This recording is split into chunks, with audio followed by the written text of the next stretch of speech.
fucking niggas. And another 3 guards in the back.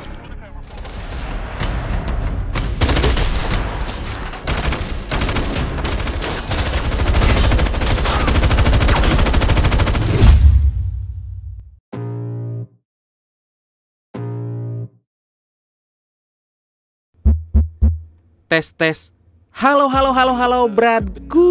Di seantero jagat Nusantara, balik lagi bareng kami Santuy Movie yang masih siaga untuk nemenin waktu gabut kalian. Gimana kabarnya? Semoga kalian dan keluarga selalu dan terus dalam kondisi terbaik, oke? Amin.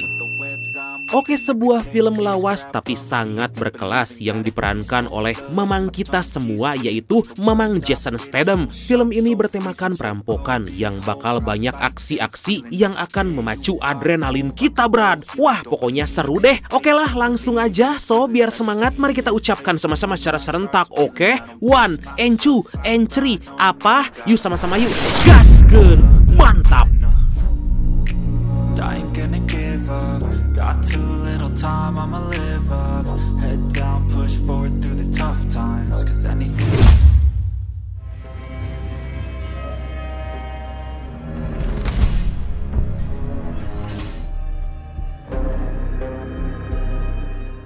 Di awal film kita diperlihatkan 2 orang petugas pengantar uang Fortico lagi melakukan tugasnya menggunakan sebuah truk berlapis baja. Tapi secara gak diduga, tiba-tiba di tengah perjalanan mereka dihadang oleh sekelompok perampok.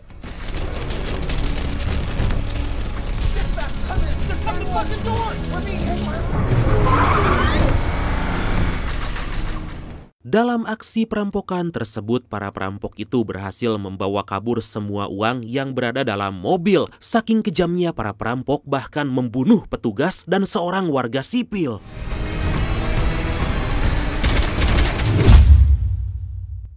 We're not federal.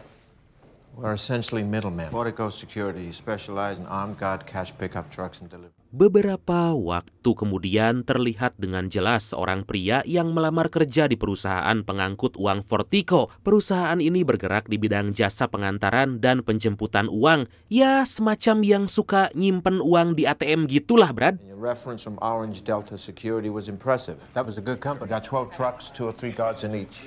A driver, a messenger. Pria itu bernama Jason yang disambut baik oleh pimpinannya, yaitu seorang pria bertubuh cabi bernama Terry. Pada kesempatan itu Terry menjelaskan latar belakang perusahaan dan job desk atau tugas apa aja yang akan dilakukan oleh Jason. We got 12 trucks, 2 or 3 guards in each. A driver, a messenger, and a guard. Each moving up to 15 mil a day. Terry juga memberitahu Jason bahwa uang bulanan alias gaji yang akan Jason peroleh cukup besar, tapi resiko pekerjaannya pun sangat besar. Melihat latar belakang Jason yang pernah ditempatkan di Delta Orange Security selama 11 tahun, Terry yang percaya terhadap Jason tanpa pikir panjang langsung menerimanya. Tragedy. And they still haven't found the scum who did it. And that's why we've upped our game. 60 hours of Jason diperkenalkan dengan seorang karyawan yang kita sebut aja, nah ini aja, Misto aja lah ya, Brad, sesuai request dari Bradku yang satu ini yang akan menjadi pembimbingnya. Dan sebelum mulai bekerja, Jason harus melewati serangkaian tes dan harus lulus dengan nilai minimum 70% dari semua tes yang akan diberikan.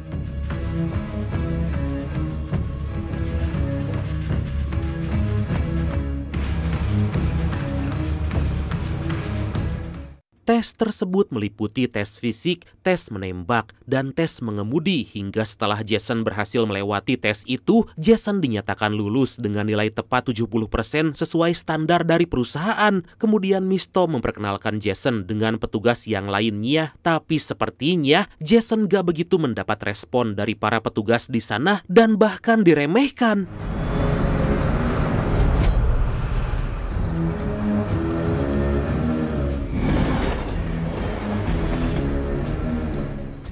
Di hari pertama Jason bekerja, dia didampingi oleh Misto dan rekannya yang kita sebut aja Ogox aja lah ya, sesuai request dari Bradku yang satu ini juga. Dan selama dalam perjalanan, Ogox selalu menakut-nakuti Jason dengan resiko dari pekerjaan mereka itu.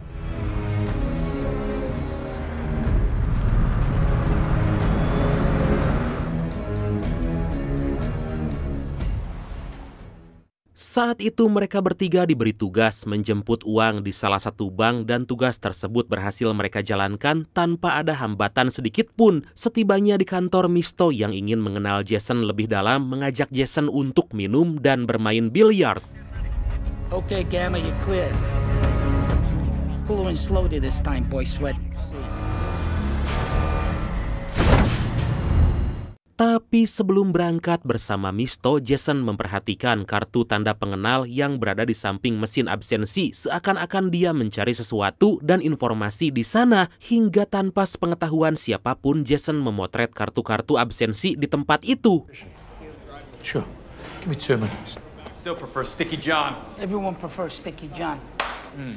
Singkat cerita, setibanya di tempat biliar, Jason berkumpul bersama rekan kerjanya dan di sana terlihat seorang pria yang bernama John. Diketahui John adalah mantan karyawan yang pernah bekerja di perusahaan yang sama dan kini posisinya digantikan oleh Jason.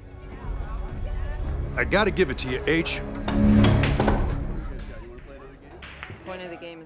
Tanpa diduga, para petugas lain mulai memprovokasi John yang membuat John hampir terlibat keributan dengan Jason. Jason yang sabar meski aslinya sangat edun parah menghampiri John dengan tenang.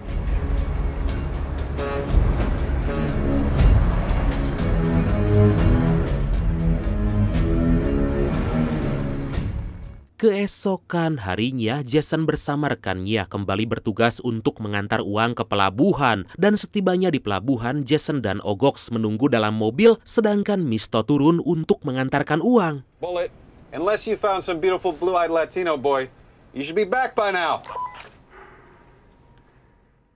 Setelah sekian lama menunggu, terlihat Ogox yang mulai gelisah karena menunggu Misto yang terlalu lama mengantarkan uang yang jumlahnya hanya $10.000.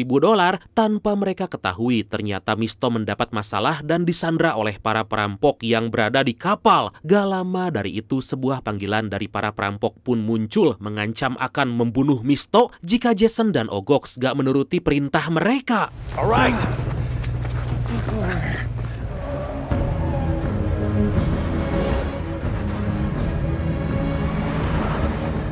Mendengar hal itu, Ogox mulai panik yang membuat Jason seketika itu juga mencoba menenangkannya. Ogox yang emang pecundang mengatakan pada Jason agar meninggalkan Misto karena dalam mobil mereka masih ada uang sebesar $2,5 juta yang harus diselamatkan. They're serious. Shut the... Jason yang gas pendapat dengan keputusan Ogox menjelaskan bahwa dia gak boleh meninggalkan Misto sendiri karena Misto adalah rekan kerja mereka. Mau gak mau mereka berdua pun menuruti perintah dari perampok itu demi keselamatan Misto. Nah, ini baru temen.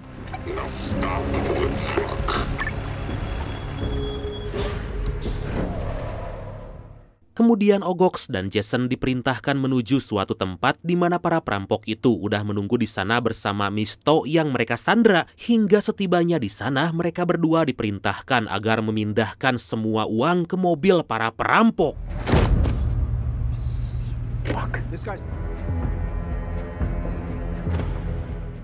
Tiba-tiba dengan sengaja Jason menjatuhkan tas uang tepat di samping mobil bertujuan agar salah satu perampok yang ada dalam mobil keluar. Saat seorang perampok itu turun dari mobil untuk mengambil tas itu, tiba-tiba dengan sangat cepat Jason melumpuhkan semua perampok itu hanya dengan beberapa tembakan yang tepat pada sasaran. Hingga Jason yang emosi menanyai pimpinan perampok itu siapakah yang memerintahkan mereka sebelum pada akhirnya membunuhnya. Wah, gila sih. Suck your own dick. Is how you managed to take down 6 men without even so much as a scratch. You got him. Setelah insiden itu, Jason, Ogox, dan Misto dimintai keterangan membuat semua orang yang berada di ruangan tersebut merasa heran dengan Jason. Karena kita bisa tahu hasil tes Jason pada saat itu pas-pasan hanya mendapatkan nilai 70%, tapi dia bisa melumpuhkan semua perampok itu dengan tembakan yang gak meleset sama sekali. I can't watch this again. Step outside by all means. Mereka pun kemudian lanjut meminta keterangan Jason dengan memperlihatkan sebuah rekaman perampokan sebelumnya yang menewaskan 2 petugas dan 1 warga sipil. Pada kesempatan itu, mereka bertanya pada Jason apakah perampokan tersebut ada kaitannya dengan perampokan yang baru aja terjadi. Mendengar pertanyaan itu, Jason pun menjawab tidak, karena itu perampokan yang berbeda. We have a policy. Thank you, Mr. Hill.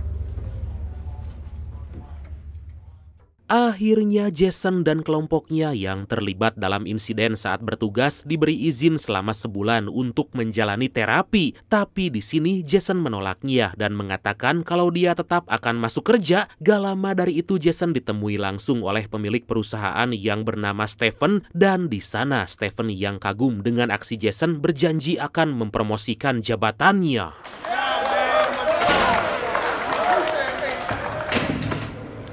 All right, brother.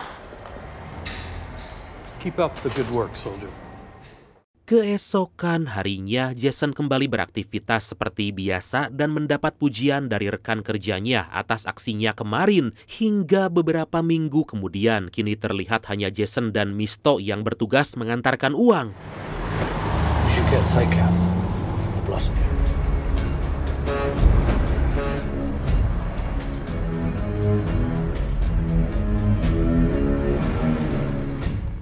Tetapi secara mengejutkan di tengah perjalanan tiba-tiba mereka dihadang oleh sekelompok perampok. Para perampok itu meminta mereka berdua keluar dari mobil, membuat Misto dan Jason terpaksa harus keluar dari mobil.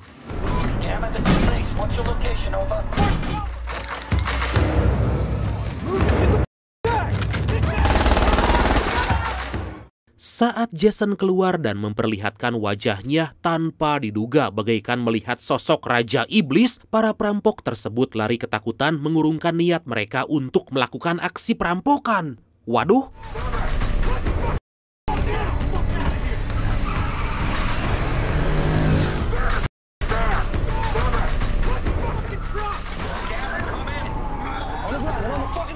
Atas kejadian barusan, Jason membuat semua rekan kerjanya heran karena para perampok yang malah mengurungkan niat setelah melihat Jason. Bahkan Terry yang ketakutan mengira kalau Jason merupakan seorang psikopat.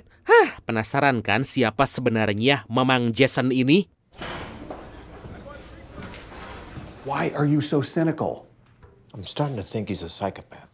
Saat akan pulang, Jason bertemu dengan seorang wanita yang bernama Seul di mesin absensi yang mengajak Jason agar mampir ke rumahnya. Tepatnya di tengah malam saat Seul udah tidur, Jason segera membangunkannya dan menginterogasinya. Hal itu dikarenakan Jason menemukan beberapa gepok uang dan memaksa Seul memberi penjelasan dari mana uang tersebut dia peroleh.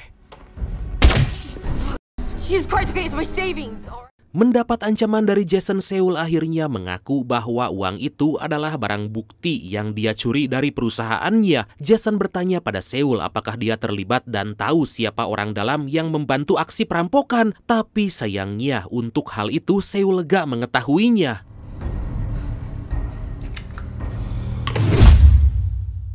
So how do you explain global warming? The ice caps melting. Well, what melts up there reforms down there. Sejenak kita flashback ke beberapa bulan yang lalu sebelum Jason bekerja di perusahaan Fortico. Saat itu Jason bersama anaknya yang bernama Doggy ingin menghabiskan akhir pekan dengan menonton sebuah pertandingan. Tapi sebelum mereka berangkat, tiba-tiba Jason mendapat telepon dari salah satu anak buahnya yang bernama Mike. I'm out of town. Marky's surveying the depot. Understood. There is no one else. It's gotta be you. Joe, 2 minutes. Pada kesempatan itu, Mike meminta Jason agar mengawasi sebuah truk pengantar uang karena sebagian dari anak buahnya berlokasi sangat jauh dari truk itu. Mike hanya membutuhkan informasi apakah truk itu belok ke kiri atau ke kanan setelah melewati sebuah gerbang. Dari percakapan mereka, kita bisa mengerti siapa sebenarnya sosok Jason. Every time they return to the base, we can't do it digitally. We gotta put eyes on it. And, boss, tracking you on your phone right now. Ya, Jason ternyata merupakan bos dari para perampok kelas kakap yang gak tanggung-tanggung, sering menjalankan aksinya menggondol puluhan juta dolar. Singkat cerita, Jason kemudian bersama anaknya melanjutkan perjalanan mereka, dan di depan perusahaan Fortico, Jason berpura-pura membeli makanan untuk mengawasi kemana truk itu berbelok, sedangkan Doggy disuruh Jason agar menunggu dalam mobil. You know, make your own cappuccino.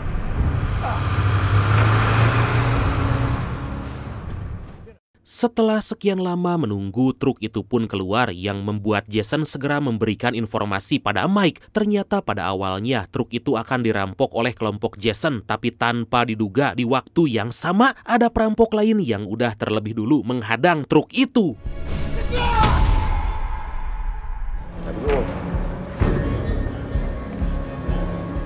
Doggy yang menunggu sendirian di mobil melihat dengan jelas aksi perampokan itu yang membuat Doggy sangat ketakutan dan mencoba menghubungi ayahnya. Melihat hal itu, salah satu perampok memaksa Doggy agar keluar dari mobil.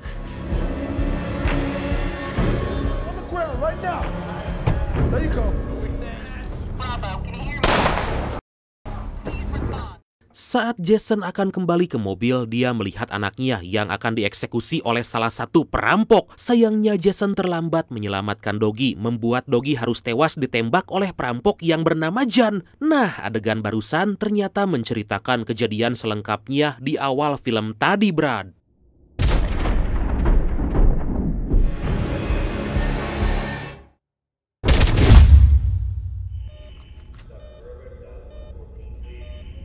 Tiga minggu kemudian, Jason yang juga terkena beberapa luka tembak di tubuh akhirnya sadar dari koma. Meski Jason sempat menjelaskan kalau dia gak menerima kenyataan bahwa anak satu-satunya telah tiada, istri Jason yang bernama Jenny ini malah menyalahkan Jason karena gara-gara rencana kelompok Jason, anak mereka harus menjadi korban.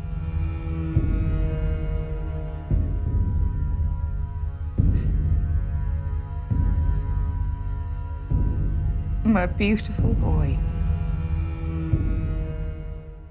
Gak hanya mereka aja, anak buah Jason juga merasa berduka atas kematian Doggy. Bahkan mereka semua takut disalahkan oleh Jason. Tapi Jason yang tahu itu bukan kesalahan mereka, gak menyalahkan mereka, melainkan menyalahkan dirinya sendiri atas kejadian itu. What I'm hearing is, you think you've done everything. I need to know who pulled the trigger. Sejak saat itu, Jason mulai mencari dan memerintahkan semua anak buahnya agar menemukan para perampok. Satu persatu dari para pelaku kriminal yang Jason tahu disiksa dan diinterogasi, meski gak ada satupun dari mereka yang mengetahuinya.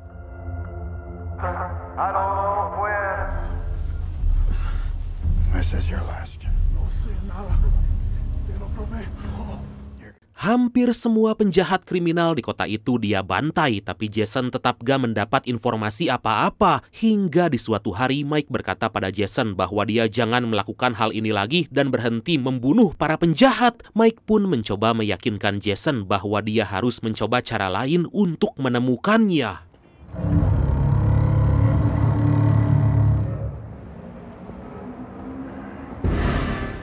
Sejak saat itulah Jason pun mulai mencoba cara lain, yaitu dengan mengubah identitas, karena dengan cara itulah dia bisa mendaftar di perusahaan pengantar uang Fortico. Semua itu demi bisa mencari siapa sebenarnya orang dalam yang diduga terlibat dan membantu aksi perampokan tersebut.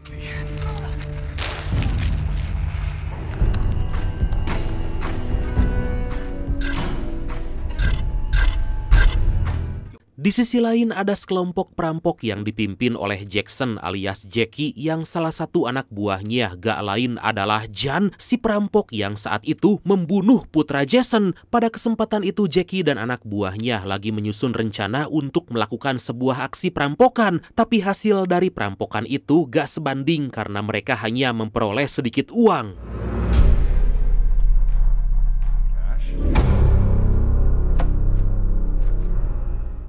Sejak saat itulah mereka terus beraksi dengan merampok truk pengangkut uang, karena dengan cara itulah mereka mendapat hasil yang sangat besar, lebih dari $1 juta atau sekitar 15 miliar rupiah sekali merampok. Groceries, good. Sports cars, bad. Job just yet.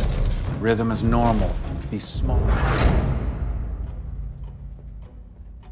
Gak cukup sampai di situ aja, Jackie yang rakus menginginkan hasil yang lebih besar lagi dan berencana melakukan aksi perampokan secara besar-besaran. Tentu aja kali ini dia berencana untuk merampok uang dari perusahaan Fortico. Rencana itu akan mereka jalankan pada waktu yang tepat, yaitu pada hari Black Friday.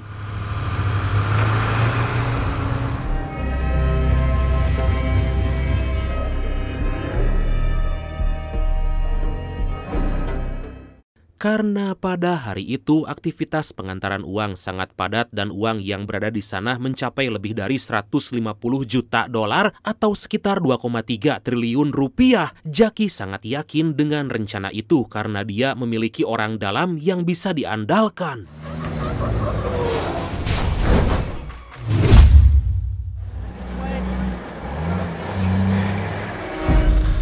Base, this is Gamma reporting.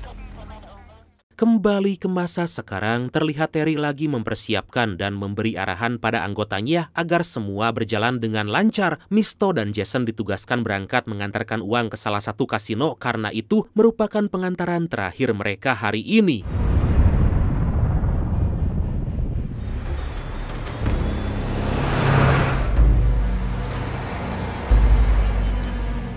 Dalam perjalanan tanpa diduga, Misto menceritakan sesuatu pada Jason bahwasanya Misto sebenarnya adalah tangan kanan para perampok. Gak main-main, Misto juga membantu para perampok itu untuk melancarkan aksinya. They help me out from time to time.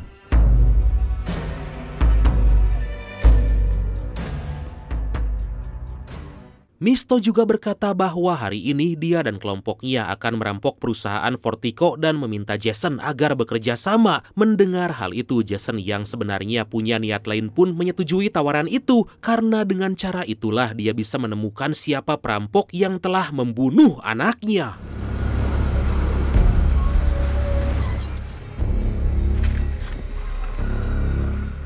Di sebuah gedung, mereka berdua dijemput oleh para perampok setelah mematikan semua sinyal sementara dan membuat laporan palsu. Hal itu dilakukan untuk mempermudah aksi para perampok masuk ke dalam mobil pengantar uang, menerobos masuk ke dalam perusahaan.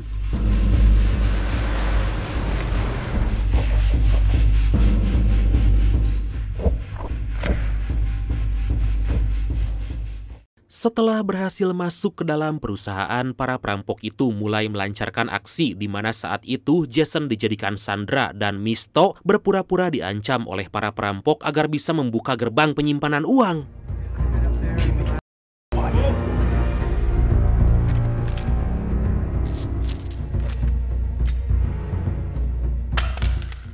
Dengan tergesa-gesa, petugas penjaga gerbang berhasil menekan alarm dan membuat seluruh petugas di sana siaga. Para petugas di sana menolak untuk membuka gerbang dan malah memberikan perlawanan kepada para perampok. Tentu aja itu membuat situasi pun semakin kacau hingga kemudian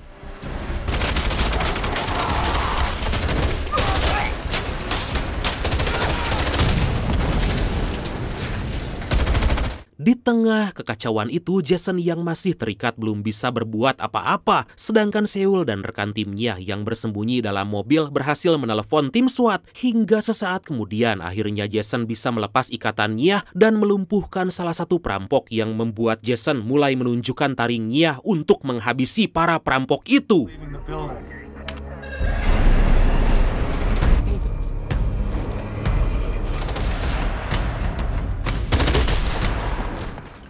Diam-diam terlihat Jason yang memasukkan sebuah ponsel ke salah satu tas yang berisi uang. Di waktu yang sama, Misto yang berpura-pura ingin membantu justru mengkhianati temannya dan membunuhnya satu persatu. Dan sayangnya, Ogox juga ikut menjadi korban dalam kejadian tersebut.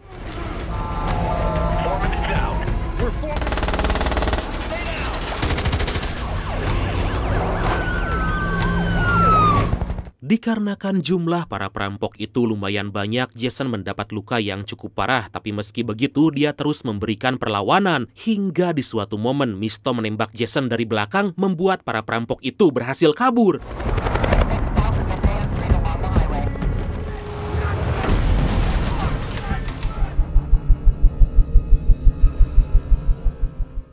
bagaikan polisi Wakanda yang baru datang setelah kejadian. Melihat para perampok keluar dari dalam gedung, para polisi itu pun segera mengejar mereka. Meskipun lagi dan lagi para perampok itu berhasil lolos dan masuk ke sebuah gedung yang udah mereka rencanakan sebelumnya.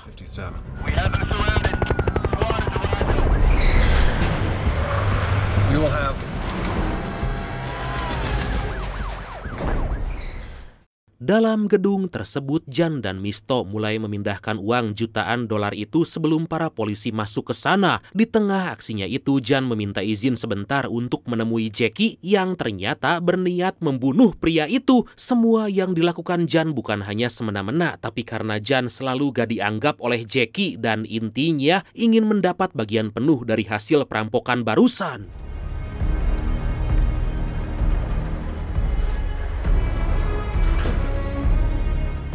Kemudian Jan dan Misto keluar dengan melewati jalur kereta api hingga setibanya mereka di ujung lorong. Misto yang rakus malah mencoba membunuh Jan yang lagi membuka gerbang.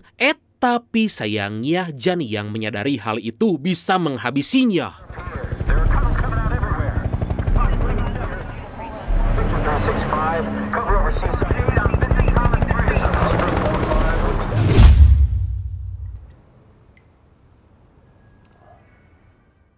Beberapa waktu kemudian, setibanya di rumah, Jan mendengar suara ponsel berdering. Awalnya dia mengira bahwa ponsel itu adalah miliknya, tapi setelah ditelusuri lebih lanjut, ternyata suara ponsel itu berasal dari tas uang yang dia bawa.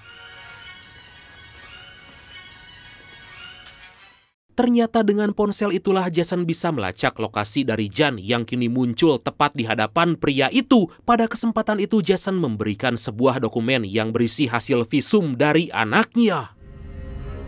The lungs, the spleen. What do you want? Setelah Jan melihat hasil visum itu tanpa basa-basi, Mamang Jason pun langsung menembak Jan percis seperti yang Jan lakukan terhadap Doggy dulu, hingga membuat Jan harus tewas di tangan Jason dengan tubuh yang bersimbah darah. Dan akhirnya film ini pun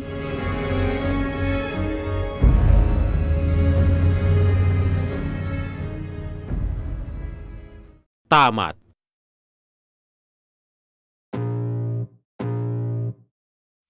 Wah, emang sih kalau film udah diperankan oleh Mamang Jason Statham mah gak ada yang gagal. Semua aksinya bikin adrenalin memuncak dan jantung berdetak kencang seperti genderang mau perang. Lagu dewa pokoknya. Oke lah, seperti biasa kita lanjut tisam yuk. Titip salam. Dan tisam yang pertama datang dari Christian Alvado 6728. Bradku, ada salam dari anak-anak Bradku. Katanya jangan lupa beribadah ya, karena itu yang terpenting Bradku. Wah, siap Bradku, betul sekali. Salam juga untuk keluarga ya Bradku, sehat selalu dan lancar rezekinya. Amin. Yang selanjutnya datang dari Endra Setiawan 6712. Tisam buat mantan, sekarang udah bahagia ya, sedangkan aku belum move on darimu. Masa lemah? Jangan lemah atuh Bradku, cari lagi, oke? Dan selanjutnya datang dari Iki Gaming 9732. Tisam Bradku, semoga istri saya lahiran lancar ya Bradku. Amin. Amin Bradku, semoga lancar ya. Ibunya sehat, dedek bayinya juga sehat ya Bradku. Amin. Amin ya robbal alamin. Selanjutnya datang dari MH Channel 3532. Tisam buat arek-arek warkop Muna Bradku. Semoga sukses selalu, lancar rezekinya dan dimudahkan semua urusannya. Amin. Tetap semangat ya Bradku, jangan lemah. Oke?